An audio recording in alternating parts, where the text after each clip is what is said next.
cada relato, en cada página te encuentras una vida y un mundo distinto. Quisiera empezar por Bill Murray, ¿no? Que cuando me llega este libro, dice, bueno, Bill Murray, no todos tenemos en la cabeza la imagen de este actor, ¿no? Y además una imagen muy codificada, una imagen de un personaje, de un autor casi de estupor, ¿no? Resignado, perdido. Todos tenemos en la, aparte del cazafantasmas, ¿no? De esta película, todos tenemos en la cabeza Atrapado en el tiempo. Todos tenemos en la cabeza Lost in Translation también. Y casi sus personajes configuran la visión de un actor, ¿no? Siempre digo que Tom Hanks tuvo éxito con Forrest Gump, pero Forrest Gump se lo comió, ¿no? Porque ya solamente uno puede ver Forrest Gump. Pero en este caso no, en este caso se combinaba muy bien el personaje y el autor. Entonces pensé, ¿qué tipo de Bill Murray lo voy a encontrar en este texto, ¿no? En estos relatos? ¿Qué personaje, ¿no? Y pensaba precisamente en la relación de este tipo de personaje con el género cuento. Bill Murray, esa imagen del personaje, como digo, escéptico, paralizado, resignado, en estupor, ¿no? Pensamos en Lost in Translation, donde ocurren muchas cosas, incluso va a cantar a un karaoke y ocurren muchas cosas a su alrededor y le parece, en fin, tener una historia detrás que nunca se evidencia, ¿no? El lector tiene que poner mucho de su parte, el lector tiene mucho que intuir. En ese sentido pienso que el género cuento tiene mucho que ver con la soledad, con esa soledad que representa Bill Murray, no con personajes solitarios, no necesariamente con personajes solitarios, sino precisamente con la soledad del personaje que descubre una verdad incómoda, del personaje que de repente se da cuenta de la persona que tiene al lado, del odio que alberga. Yo estoy pensando en personajes que aparecen en el libro como ese personaje que espía a un mafioso y se da cuenta de lo que ese mafioso es, pero no puede decírselo a su mujer, ¿no? por una serie de interpretaciones distintas que hace, ¿no? O ese espía también que espía a su mujer hasta que se da cuenta de lo que hace su mujer, y lo que hace su mujer es ser feliz con otro. Me refiero a ese tipo de soledad, en la que uno de repente se da cuenta de que con compañeros y compañía uno tiene que afrontar realmente en soledad muchas de las situaciones, incluso en soledad casi incomunicable para la otra persona, ¿no? Pienso, obviamente, en ese personaje de Bill Murray, cuando aparece ese relato del día que fui Bill Murray, donde hay una relación extraordinaria, ¿no? de este personaje con una chica joven, fantástica, estupenda, ¿no?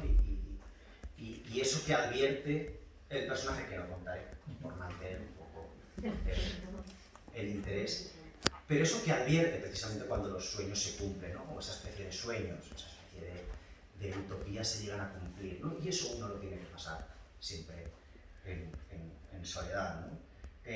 Está la soledad también del que asista a un funeral de un amigo y está pensando en el urinario que tiene su casa. Mira, claro, se no puede comentar, menos en un velorio, ¿no? menos en un entierro, ¿no? Pero está también ese tipo de soledad, ¿no? La soledad de los escritores. Aparecen muchos escritores en este libro, y eso quizás podrías explicar también, que tiene que ver contigo. Y en esa soledad aparece también la soledad de quien observa al escritor, ¿no? La soledad de esa mujer de la limpieza que observa la angustia del escritor, ¿no? Y en cambio ella podría escribir realmente sobre la angustia, ¿no? En fin, toda una serie de personajes que para mí tienen ese nexo en común, ¿no? con la soledad. No solamente por las historias que cuenta Rafael Cámara, sino también por ese género relato, ¿no? En esos giros inesperados, en ese quiebre de expectativas del lector, donde el lector se convierte en cómplice de esa soledad, ¿no? Se convierte en voyeur de esa soledad del personaje, y a la vez se siente, bueno, también solo cuando está leyendo ese relato. Es ahí donde aparece un oficio de escritor que va mucho más allá del contenido, que va mucho más allá de la tristeza, que va mucho más allá del mensaje, del tema que que podría tratarse, ¿no? Y en ese sentido se nota que Rafa Camarasa domina muy bien las estrategias narrativas, domina muy bien los recursos, tiene un estilo muy consciente de la escritura, ¿no? Incluso encontramos un texto previo sobre el cual se hace otro texto, ¿no? Un juego entre escritores y lectores, un juego de transiciones entre un personaje y otro y la historia que uno está leyendo que al final se materializa, ¿no? Con lo cual habla también no solamente de cierta sensibilidad, cierta preocupación por muchos temas, sino también sobre un oficio de escritor que se preocupa por el texto, que trabaja muy bien el texto, que trabaja muy bien a nivel narrativo. Decía que los relatos de Rafa Camarasa, bueno, son humorísticos o son falsamente humorísticos, ¿no? Y cuando me llegó desde la portada, ¿no? El día que fui Bill Murray y además con esta imagen casi pop, la primera página que abrí le envié un WhatsApp y le dije, no, qué barbaridad, putos escritores. Dije, hombre, es una provocación. Es una provocación. Y es, efectivamente, es la primera lectura de Rafa Camarasa, es esa. La primera lectura de Rafa Camarasa es el humor, es esa sensación de gamberrada que a uno le llega en el primer input. Pero esa capa cae enseguida, ¿no? Cuando uno habla, cuando uno comienza a ver las historias, cuando uno comienza a leer, se da cuenta de que Rafa Camarasa está hablando mucho más.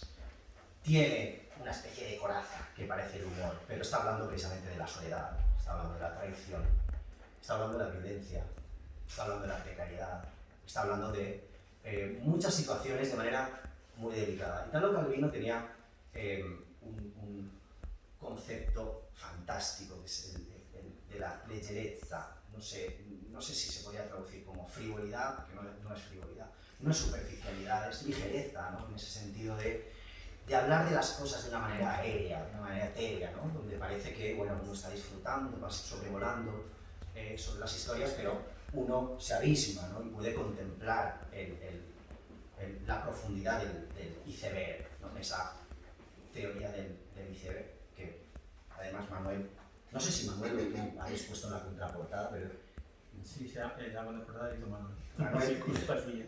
Estas cosas hay que echarle la culpa al editor. Pero el volumen que se inspira en la regla del iceberg, ¿no? Que es esa regla famosa de mostrar una parte y después que se intuye la parte oculta, ¿no? La propuesta es que hagas tú la teoría de Bill Murray, ¿no? A partir de esa imagen casi sin gesto, ¿no? Adivinar toda esa historia detrás, ¿no? Pero bueno, volviendo al humor, ese humor es una trampa. Ese humor es una trampa para hablar de muchas cosas más. Pienso en un cuento donde aparece un escritor que va corriendo a su página de Facebook porque acaba de colgar una fotografía de su desayuno, ¿no? Y está esperando a que la gente le dé like a la tostada que acaba de colgar, ¿no? Y uno intuye esa ridiculez, intuye ese gesto completamente egocéntrico y completamente banal, pero intuye que hay muchas detrás, intuye que hay detrás una necesidad de estar conectado, de reconocimiento, del sistema literario, en fin, de todas estas cosas, ¿no? Uno piensa en un cuento como el hombre que le tocó la polla a Gainsbourg. Claro, vamos a ver. Y uno se da cuenta de que habla de mucho más que un encuentro para nada sexual con Gainsbourg. Un encuentro casual, eso sí, de un personaje que está limpiando los baños de una discoteca, de un antro, de un lugar donde aparece este personaje famoso completamente borracho y es incapaz de meterse la polla en el pantalón, ¿no? Y cómo soborna, paga para que el otro lo haga, ¿no? Claro, uno se ríe cuando ve el título, ¿no? Y me dice, qué barbaridad, qué provocación. Pero se queda mal cuerpo, ¿no? Porque uno acaba diciendo, no sé a qué ha asistido, si se ha asistido a un acto de humillación, si se ha asistido a un acto de prostitución, si se ha asistido a qué cosa, ¿no? Y en ese sentido decía que Rafa Camarasa es un escritor falsamente humorístico, ¿no? O que a partir del humor también es capaz de convocar muchas más cosas. entre esas muchas más cosas está la imaginación. Un buen escritor es un escritor con imaginación, a pesar de que hay muy buenos escritores sobre la realidad, especialmente ahora con Emmanuel Carrère y todos estos premios, Alexievich, etc. Pero en cuentos, en relatos, y en los relatos de Rafa Camarasa podemos encontrar un sinfín de personajes, ¿no? hasta un ejército de payasos, un ejército de no sé cuántos miles años. Sí. Pero encontramos, en fin, hasta puntos de vista inimaginables, punto de vista de un boomerang. Punto de vista de un boomerang que en principio es un regalo para un señor que avisa a su hijo para que no utilice ese boomerang como un juego, ¿no? Y el niño, claro, hasta que le digan eso para empezar a jugar con el boomerang. Y ahí el narrador es el boomerang. Y el boomerang cuenta lo que hace el niño con él, cuenta cómo se pierde, cuenta cómo llega, ¿no? Y en esa escena final, donde se encuentran los distintos elementos, nadie es capaz de recomponer la historia si no es el boomerang. Es el boomerang el que sabe todos los avatares por los que ha pasado, quién tiene la culpa, quién no, exactamente por qué se ha roto una ventana. Y nadie es capaz de explicar, ¿no? Pero está también el punto de vista de una anchoa. Y cómo una anchoa está viendo la luz, probablemente la luz de la superficie, ¿no? Y entonces se genera toda una religión sobre el mar, y empiezan a hablar los peces y se organizan, ¿no? En ese sentido es muy sugerente, muy vivo, ¿no? Y a un escritor de relatos sí hay que exigirle algo, es precisamente esa imaginación, ese juego con los puntos de vista, ¿no? Adán y Eva, por ejemplo, comprando un televisor, ¿no? Y dejándose aconsejar por una serpiente que la serpiente dice, compra esta, pues, HD. O el capítulo de Friends, no sé, bueno, en fin, muchos relatos muy distintos, desde los más humanos, desde los más miserables, hasta también los que mayor capacidad de romper las expectativas tienen, ¿no? Y en ese sentido, Rafa Camarasa ofrece todo un abanico de personajes y de situaciones realmente estupendas. He seleccionado un cuento, un relato, que le decía, no sé el que más me gusta, o sí, no lo sé, si no es el primero es el segundo, pero me pareció magnífico, que es uno que se titula Siempre nos quedarán las enciclopedias ilustradas. Le he pedido permiso para leer un fragmento, tiene 4 páginas, no voy a leerlo entero, voy a leer el principio y el final. Lo del medio, prometer que lo vais a leer, porque es magnífico, ¿no? Y permitidme, si alguien tiene mucha rabia por saber cómo terminan las cosas, pero quiero que sirva un poco de ejemplo de eso que decía de la soledad, de la incapacidad de comunicarse, de esa ligereza que alumbra toda una tragedia, todo un drama por debajo de esa superficie que estamos viviendo, ¿no? Con permiso, procedo a leer. Siempre nos quedarán las enciclopedias ilustradas. De pequeño jugaba a imaginar que los miembros de mi familia éramos cada uno una vocal. Uno de estos superhéroes que sostienen con sus poderes el lenguaje, como las definía nuestro profesor, siempre decía que sin ellas todo sería impronunciable, una especie de graznido animal. Así mi madre era la E, mi padre la A, y mis hermanos, por orden de edad, la I, la O, y a mí, el pequeño, me correspondía la U. En el hecho de otorgar a mi madre el papel de la E y no de la A, no había ninguna clase de machismo, que por entonces no sabía ni lo que era. El mismo profesor nos había enseñado que la E era la vocal más utilizada en el idioma español.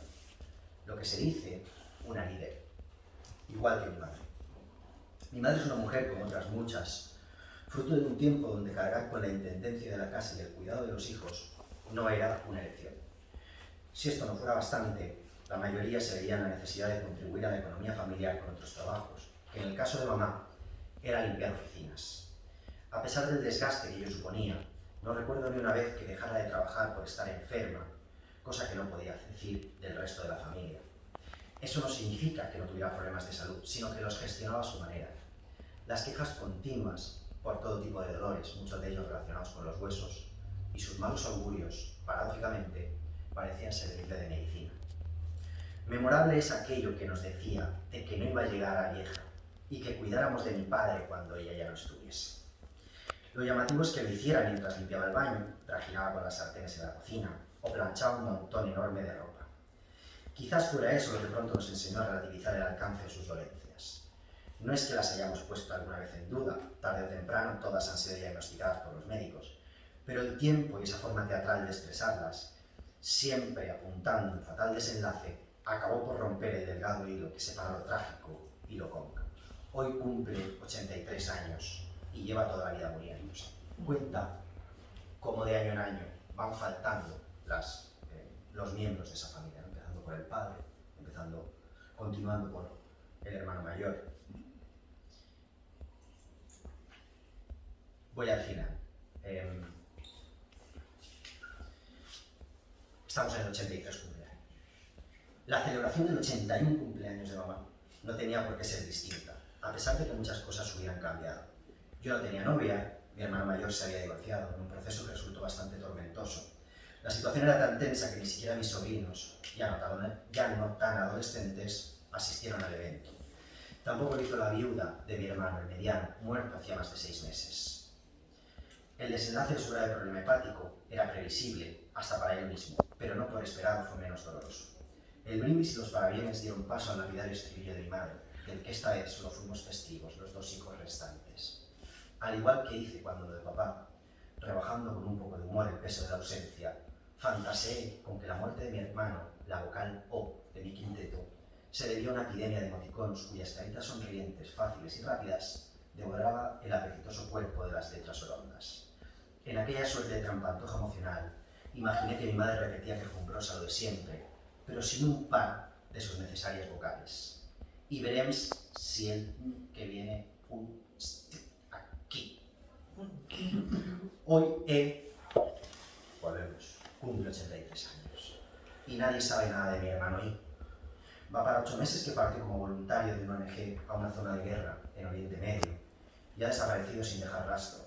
Se supone que se fue para encontrarse a sí mismo y después de un largo y traumático divorcio, pero todo apunta a que más que hallarse, se ha extraviado. Según las informaciones que nos llegan de la embajada, se teme lo peor.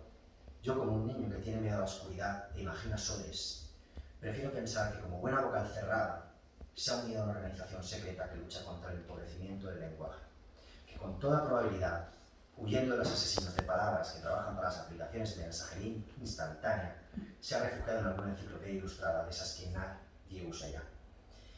En estos momentos, solos en el comedor, mi madre y yo alzamos nuestras copas. El tintineo incómodo del vidrio se eterniza en el ambiente. Tras el sorbito de rigor, ella pronuncia su frase, y aunque la dice correctamente, yo la escucho sin 3 vocales. Y veremos si el que viene un... Con entereza, bebo de mi copa y me pregunto a quién le dirá su última línea mamá y si logrará entenderla cuando yo me haya ido.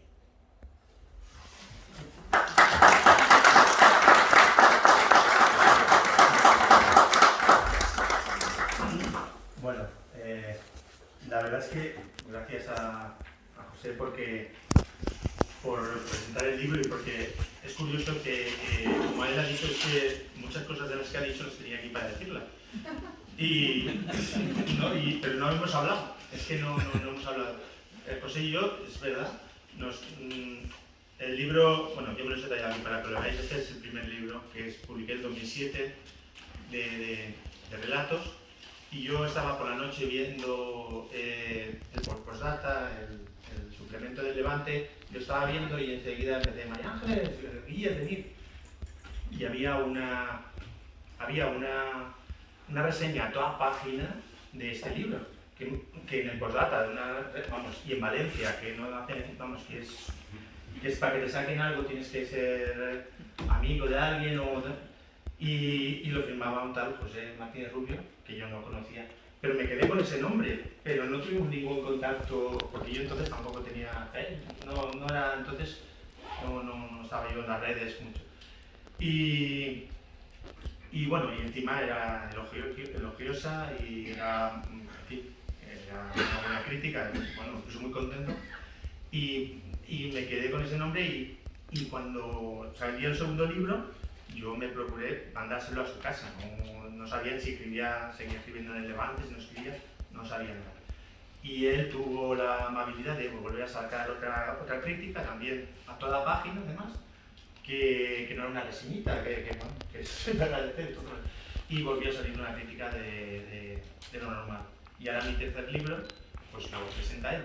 Pero él y yo no nos hemos visto, nada más que nos vimos brevemente en la presentación de Mujeres Blancas, nos saludamos, porque ahí al final ellos se iban con lo que eran las presentaciones, a cenar, y vamos, no hemos hablado.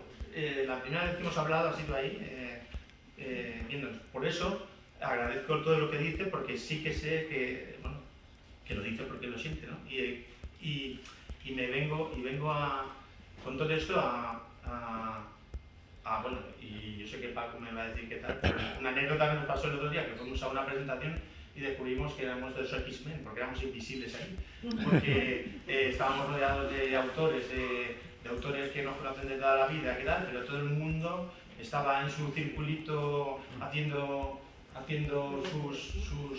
su trabajo con el que escribe El País, con el que escribe no sé qué, con el que tal, y nosotros, y es que no nos saludaban ni Dios. Y donde llevábamos escribiendo un montón los conocemos a todos, ¿no? Entonces, por eso que alguien te haga algo gratuito, así, sin conocerte, pues es una cosa que es de agradecer. Y bueno, y gracias a Contrabando, porque Contrabando es el tercer libro que publico, el segundo uno de poesía y dos y por confiar en lo que hago. Y bueno, por situar el libro, José lo ha dicho todo, vamos, perfectamente, coincide muchas cosas. Yo creo que el libro, situándolo con respecto a los dos anteriores, yo creo que tiene el eclecticismo, por decirlo así, del primero. El primero era un libro donde salían microrelatos, salían textos más largos, otros de medio tiempo. Se mezclaban un poco los cuentos más, por decirlo así, novelescos con microrelatos. Y salía también ya una costumbre que tengo yo de siempre de coger personajes de la cultura popular o del pop y sacarlos de su contexto y ponerlos en la cotidianidad. Yo recuerdo que allí ya salía R2D2, salía Luke Skywalker, pero Luke Skywalker era un patrón cabroncete, digamos, pero en un rato muy breve. Luego salía Peter Pan, que se encontraba a Wendy cuando Wendy era vieja, y bueno, y siempre eso, Hansel y Gretel, bueno, eso siempre me ha gustado, ¿no? En el segundo libro abandono un poquitín ese mundo pop o de referencias populares, digamos, y es un libro para mí más unitario, que aunque está más concebido como un todo, y es muy cotidiano, pero donde aparece mucho, bueno, en todos está el humor, eso está claro, que es lo que ha dicho él, y ahora os matizaré todo eso, pero el segundo también sale un surrealismo cotidiano, en el que, en una cotidianidad, en situaciones muy cotidianas, suceden cosas surrealistas, pero yo diría un surrealismo cotidiano, humorístico, no un realismo mágico, a estilo García Márquez. Y de hecho en el segundo pues había un viaje en el tiempo de un chico que vuelve a aparecer sin saber por qué en su calle y se ve a sí mismo cuando le están pegando unos matones y entonces él interviene y se defiende a sí mismo, que defienda al niño, que defienda a sí mismo, pero quiero decir que ahí hay un surrealismo, pero dentro de un contexto muy cotidiano que parece normal, ¿no? Parece una situación normal. Había también un cuento donde los amantes, cuando dejaban de ser amados, aparecían en una glorieta, que llamaban la glorieta de los tristes, y aparecían allí sin saber por qué, y entonces cuando aparecían ahí se daban cuenta que habían dejado de ser amados. Porque en fin, sucedían cosas, había un navegador que cantaba canciones sabinas. Entonces, era pero siempre dentro de una cotidianidad y como si fuera una vestimenta que luego, para hablar de temas, pues pues los temas que se puede hablar en literatura, porque hay 4 temas realmente en literatura y en la vida. Se puede hacer muchas matizaciones, muchas historias, pero los temas siempre son los mismos, ¿no? Entonces, este libro quizá es una destilación, por decirlo así, de los otros 2 anteriores. En este libro retomo, en el segundo libro dejé los microrelatos, no hay microrelatos, porque me aburrí un poco, porque fue en una época, yo siempre he escrito breve y los microrelatos siempre he escrito sin saber que eran microrelatos hasta que se convirtió en un género, pero yo escribía eso siempre, desde que era joven, hasta que un día se dijo, es un género, ¿no? Y salieron miles de libros y todo el mundo escribía microrelatos. Entonces a mí eso me pareció que abarataba el género y que porque todo el mundo en los periódicos se lo hacía, bueno, el caso que yo dejé ahí no hay microrelatos. Entonces en este tomo otra vez el género del microrelato, lo que pasa que los microrelatos están aquí presentados con un título general cada grupo, más o menos un tema común, y luego hay relatos que pues son breves, suelen ser breves, de 2, 3 páginas, una, y tomo del primer libro que os decía, vuelvo a tomar muchos iconos de pop. Aquí, por ejemplo, sale Bill Murray, sale Serge Gainsbourg, el cantante, sale personajes de Disney, sale Joey Chandler de Friends, sale Max Messi. Eso es otra cosa, porque yo en todos mis libros hay un relato de fútbol. El primero había uno, el segundo hay otro y el tercero otro. Que el fútbol está por ahí, porque me gusta el fútbol. Y entonces es una cosa que hago siempre. Y aquí hay un tío que le llaman Messi, no es Messi, es un tío que le llaman Messi porque se parece a Messi y es reponedor en el Carrefour.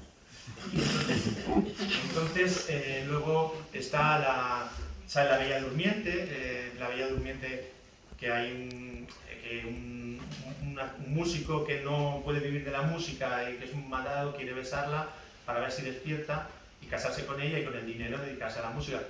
Pero la Bella Durmiente está con una especie de parque temático, ¿no? Que hay japoneses ahí esperando para besarla y tal, ¿no? Entonces, sale Tony Soprano. Y también aquí, repito, de la Guerra de las Galaxias vuelve a salir, porque siempre me ha gustado, sobre todo en las 3 primeras películas, siempre es un mundo que me ha gustado. Y sale, pero aquí la Guerra de las Galaxias sale como el viaje de alguien que le hace una endoscopia. Y la endoscopia es un poco el viaje de Ray Walker por las tropas imperiales y todo eso. Entonces, también sale algún viaje del tiempo aquí. Y también yo creo que este libro es como el fin de un ciclo, ¿no? Porque ya veo yo también que ya se hacen territorios ya recurrentes. Entonces yo creo que aquí yo, en prosa, lo siguiente va a ser poesía, ya tengo un libro de poesía preparado, quiero recopilar todos mis textos poéticos en prosa para publicar, entonces ahora lo siguiente va a ir por ahí.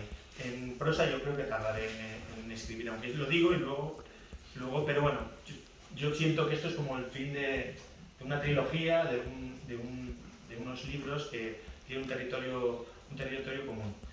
Y luego, ¿por qué yo escribo muchas veces de estas cosas populares, de estas cosas?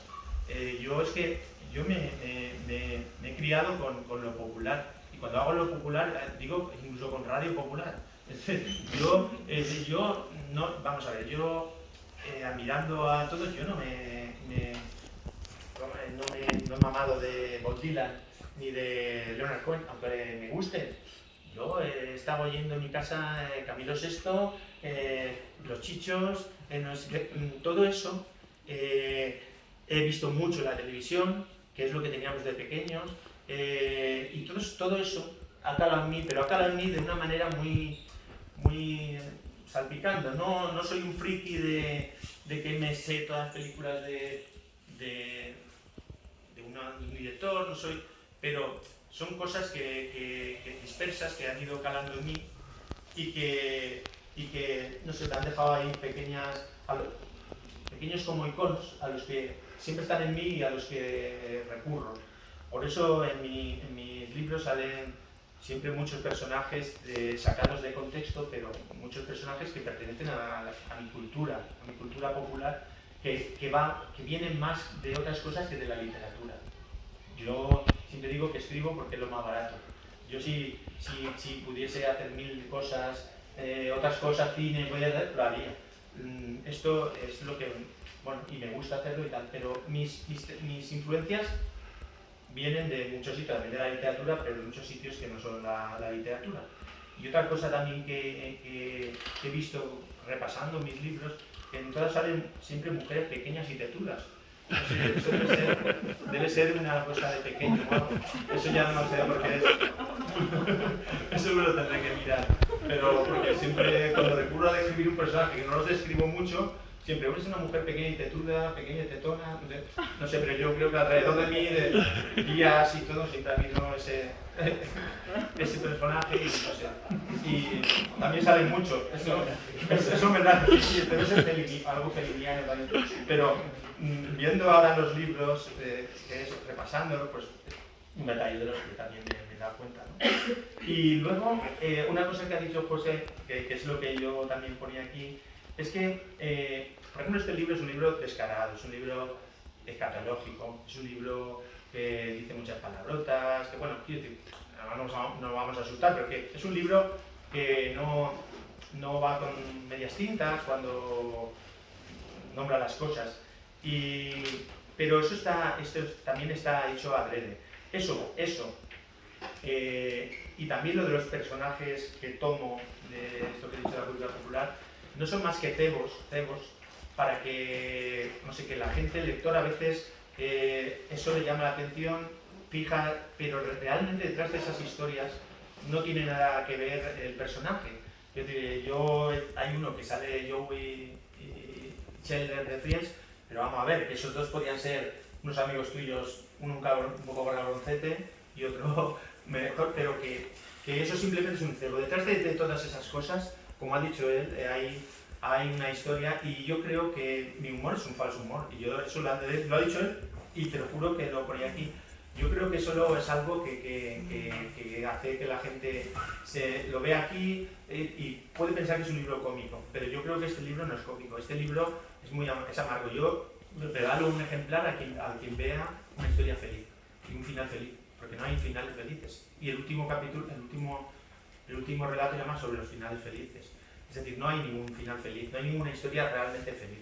Lo que pasa es que esa infelicidad, ver a veces lo pobres que somos, o lo frágiles, o lo desgraciados que somos, no sé, pues si lo llevas con humor, pues quizá todo se sobrelleva mejor. Y el humor es una manera también de a veces de hablar de cosas que pueden ser duras. Y yo creo que aquí no hay relatos felices, pero sí que están contados con humor. Entonces, es como reírse en un velatorio, pues exacto, es algo así. Entonces, a ver, ya... Bueno, entonces, y luego otra cosa que también quería decir, es que este libro habla mucho de la creación. Yo creo que este libro, dentro de los relatos que tiene, habla mucho de los escritores y habla mucho del acto de crear. Hay unos microrelatos que se llaman Putos Escritores. Pero que yo también me río de los escritores, me río de mí mismo. Es decir, yo a veces, mira, en el episodio ese que hemos hablado antes, me daban a tío, no sé, la gente oye, baja un poco el balón al suelo y juégalo, que no eres nadie, que vamos a ver, que los escritores a veces no sé, hay gente que piensa que no sé, Messi solo hay uno, o dos, pero que a veces tenemos el ego muy subido. Y entonces en estos Putos Escritores habla de varios tipos de escritores. Habla primero, empieza con una visión del padre sobre un escritor y acaba con la visión de una madre sobre el escritor. El primero es lo típico que tu padre cuando no es mi caso, pero pero sí que en general, cuando tu padre dice, yo quiero ser artista, pero nada, vamos a ver, ¿qué haces? Estudia una oposición, que es lo que hice yo, me hice funcionario, ¿sabes? Entonces, pero que habla de eso, y luego la visión de una madre al final, como dice así, vale, que puedes ganar el Nobel, pero al final todos vamos al mismo sitio, ¿no? Entonces, un poquitín de bajar un poco el humo, que sí, que escribir es importante, pero bueno, tampoco es, somos el centro del mundo. Luego hay otro escritor que es el escritor que vive su vida, que no vive su vida, vive otra vida, que es una condena y un don, porque los escritores constantemente están pensando en mi mujer, que es lo de mi mujer, que yo siempre estoy en la parra y me pierdo, siempre me digo que no te enteras de nada, porque yo estoy viviendo otra cosa, estoy en otro sitio, estoy en otro lugar. Eso es bueno y es malo. Estoy donde vivo. Exacto, estoy donde vivo y vivo donde no estoy, como dice el este. Y luego está el de Angustia, que para mí es uno de los relatos que más me gusta, que Angustia es la limpiadora que está que está limpiando en la casa de un escritor, y aquel está apesadumbrado porque tiene la angustia de la página en blanco, que no escribe, que tal y cual. Y aquella está allí diciendo, vamos a ver, yo con la mierda que estoy quitando aquí, con la mierda que quito en todas las casas, que todo lo que me estoy tomando antidepresivos, y tú me vienes con que la angustia del escritor de la página en blanco, ¿no? Entonces, desmitifica también un poquitín lo que es escribir, y se ríe también de mí mismo, de los escritores. Luego hay otra, por eso digo que habla mucho luego hay otra que se llama trabajo de campo, que trabajo de campo es un pibe que está haciendo un seguimiento, y luego el seguimiento de la mujer que es el amante, y él a ver si lo encuentro, y él está enfrente y se pone a leer, y entonces se pone a leer un libro de microrelatos, ¿vale? Y allí dice, en este intervalo, bueno, está esperando y dice, el contenido que acaba de terminar lo firma un tal R. Camarasa, un escritor que no le suena de nada y que a lo mejor solo aspira a publicar breves textos en libros de poca tirada como ese, pero que a él le ayudan a hacer más cortas las esperas. Es decir, que yo aparezco también ahí en el relato, ¿no? Hay también metaliteratura, y luego también hay un conjunto de relatos que es donde está los peces que ha contado él, que es como los peces es como el descubrimiento de la religión. Cuando lo leáis, y el título se llama Recursos estilísticos imperfectos de un autor que publica en editoriales pequeñas. Es decir, que hay también una risa hacia mí mismo y hacia la mitificación de la lectura. Y luego el final es sobre los finales felices, que son dos amigos que piensan que al final de los cuentos pues siempre eres feliz y comes las perdices, pero que a la gente se le escapa las perdices porque no son felices. Entonces dicen, bueno, si cogemos todas esas perdices que se les escapan y las vendemos, coño, todo el mundo será feliz y nos haremos ricos, ¿no?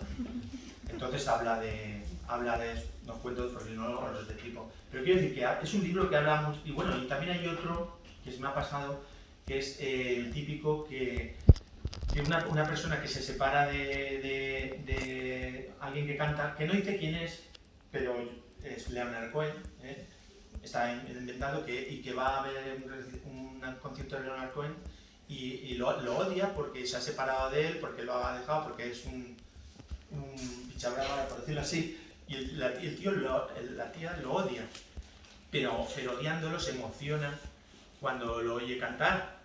Y eso es también algo que veo yo que nos pasa a todos de cuando conocemos a un escritor o a alguien famoso que adoramos, pero luego lo conocemos como persona y se nos cae, no sabemos disociar eso, que es lo que va a pasar conmigo. Es decir, este idiota me ama todo,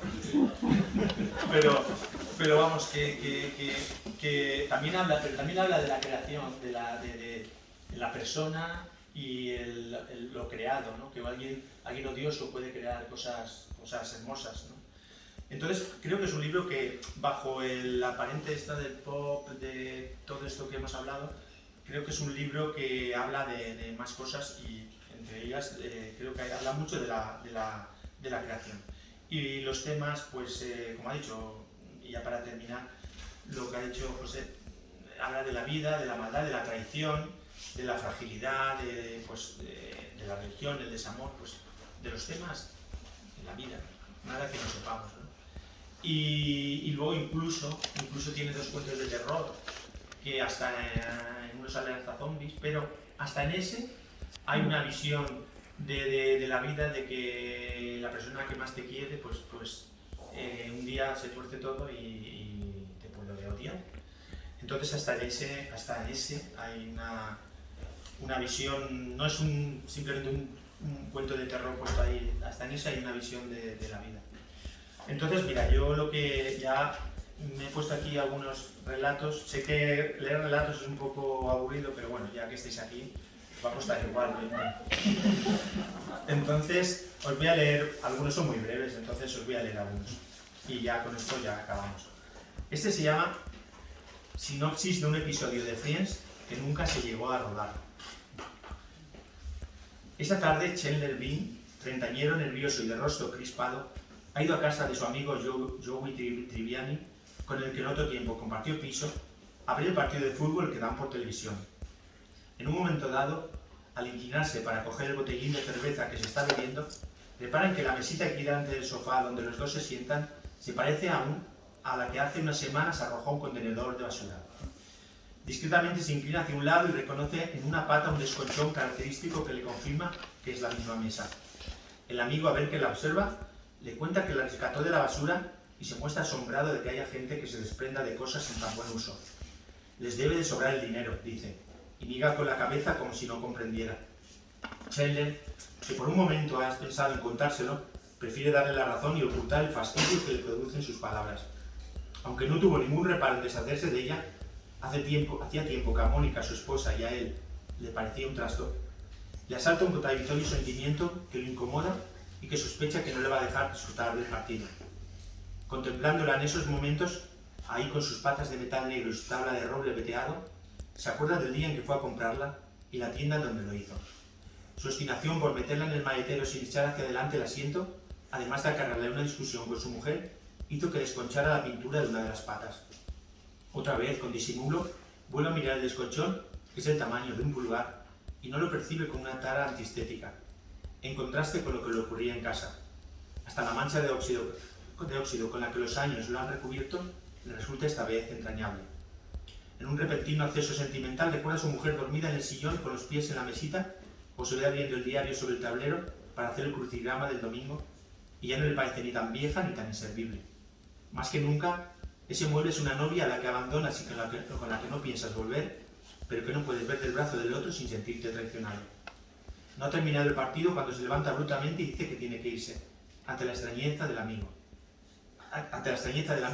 Alega que ha quedado con Mónica para comprar una mesita para el salón. Joey le pide que espere y sale a traerle al amigo, que está en la otra habitación. En su ausencia, mete la mano en un bolsillo del pantalón y saca las llaves.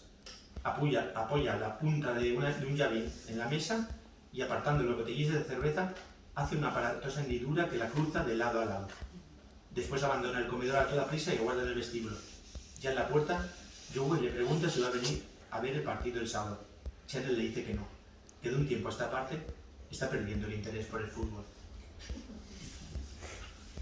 Y este no lo vais a entender porque es muy lioso, pero bueno, de eso se trata.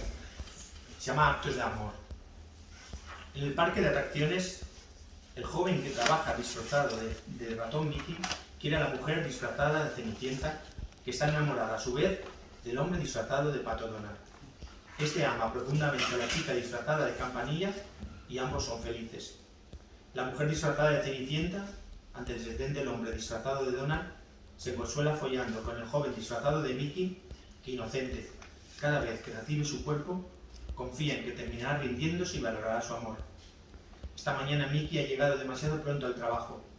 En los vestuarios para el personal que hay debajo del castillo de la Bella Durmiente, ha sorprendido a Cenicienta horcajada sobre Donald, que, despechado porque Campanilla prefirió a la madrastra de Blancanieves, se engaña a sí mismo entregándose a Cenicienta, que aunque ya tiene una edad Cándida, como el personaje del que se disfraza, quiere creer que Donald acabará creyéndola con el tiempo y apreciará en su justa medida el verdadero amor. Esto lo habréis vivido, pues una reunión de una comunidad de propietarios, pero es una cueva de cromañones y de comunidad de propietarios. Hoy, una tribu de cromañones celebra su junta de propietarios de cueva. Como es costumbre, la hacen en un claro que hay a la entrada. El presidente de la comunidad, en el centro del círculo que han formado, se dirige a ellos en un lenguaje oral primario que complementa con gestos y gruñidos. Tras exponer el problema de humedades que hay en el techo de la gruta y proponer una solución que los asistentes aprueban por mayoría, los del sí gruñen, los del no guardan silencio. Pide que cuando alguien entre en la cueva después de ponerse el sol, extreme las precauciones. Ha habido noches en las que la piedra de acceso principal se ha quedado abierta, facilitando la entrada de bestias peligrosas. Solo la rápida actuación de algunos miembros de la comunidad ha evitado males mayores. Seguidamente comunica que se han recibido quejas por los gritos exagerados de una pareja popular que no permite conciliar el sueño, y además son escuchados por los menores. No dice los nombres de quienes han protestado ni del dúo al que se refieren, pero pronto la pareja apasionada, herida en su amor propio, brama quedando en evidencia.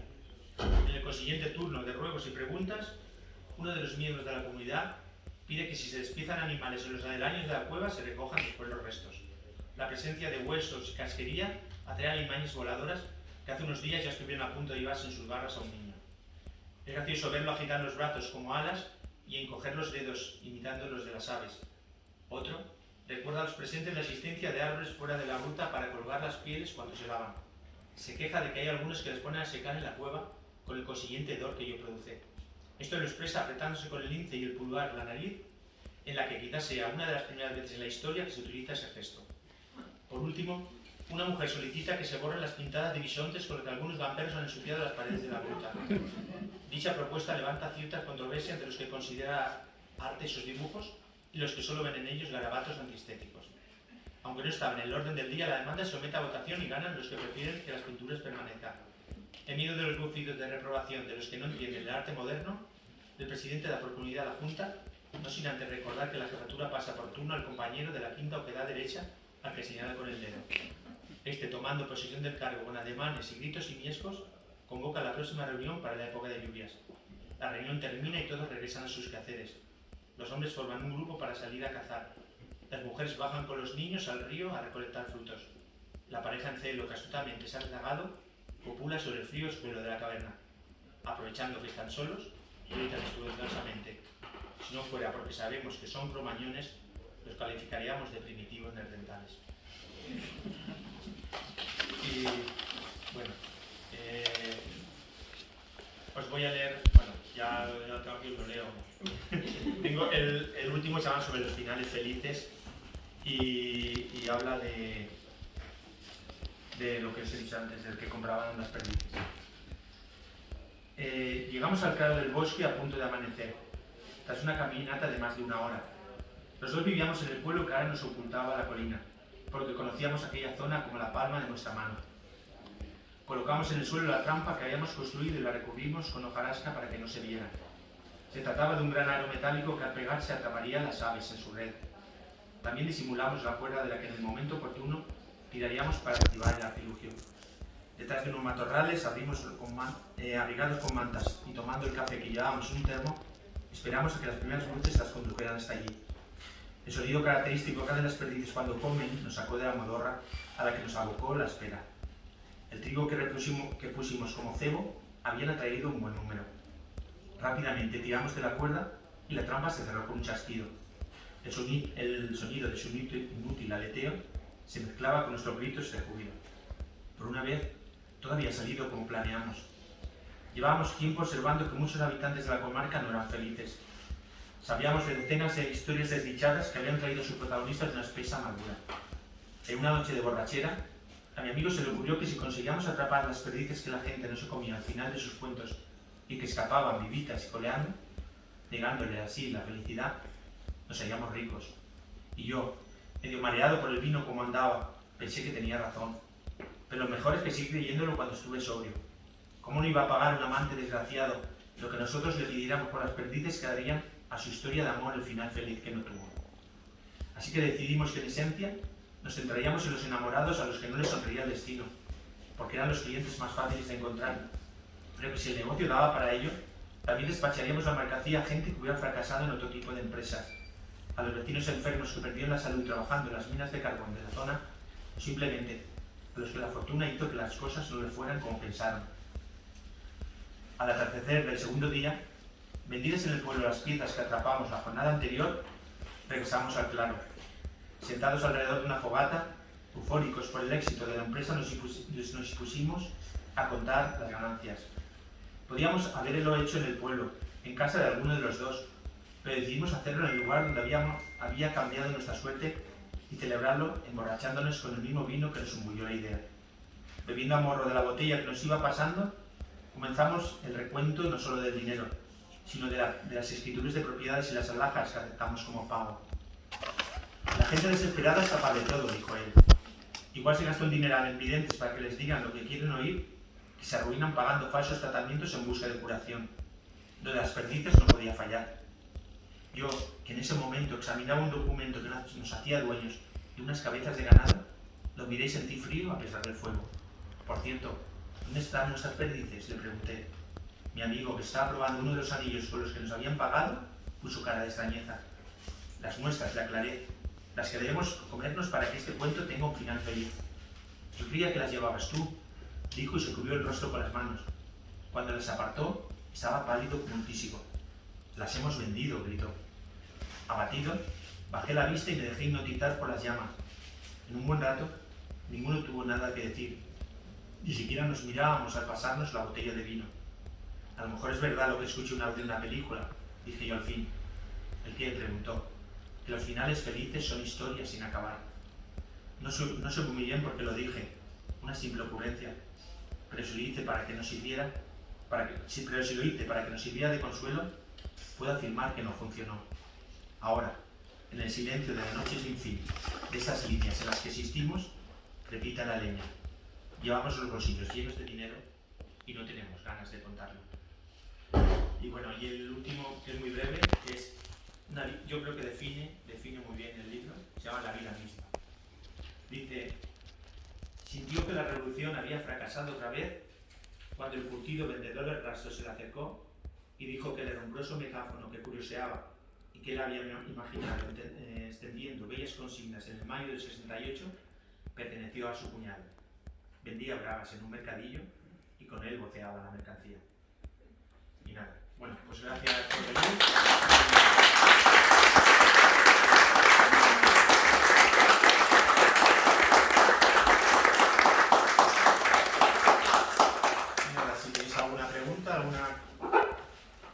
No, os voy a decir que no voy a ir a Turquía a ponerme pelo. Me suelen preguntar muchas veces en las presentaciones y donde no son las presentaciones. Pero mirando eso, si queréis algo, y si no, pues nada. Ahora iba a tener Extremadura. Igual buen amigo. Bueno, pues nada. De nuevo, gracias por venir y si queréis confirmar el libro, pues. Y gracias a José y a Manuel, que son los artífices también de todo esto.